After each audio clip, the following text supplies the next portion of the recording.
Welcome to Hands-on Equations Fractions Lesson 1.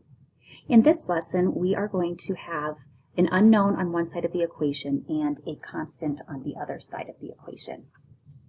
So the first problem that we're going to look at is this, and we read this: 1/2 of the yellow block is 5. So we need to find out the value of the red block, the yellow block, and the check.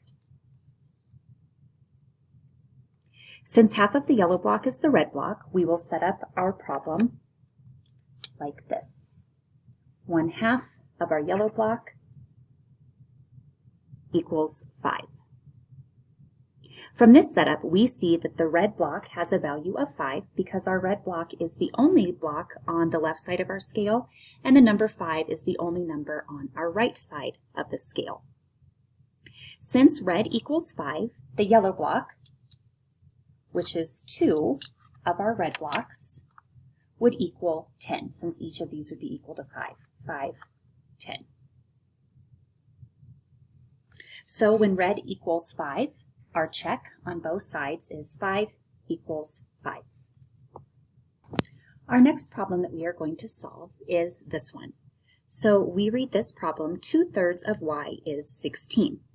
Since 1/3 of the blue block, since 1/3 of y is our blue block, we will place 2 of our blue blocks on this side of the scale because we need 2/3 in our problem. And so we are trying to solve for our blue block, our yellow block, and our check. And so on this side, we're going to put our equals 16. And this is now our setup.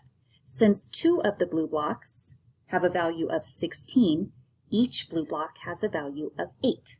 8, 16. And since our yellow block is comprised of 3 blue blocks, we get that 8, 16, 24 is what our yellow block is worth.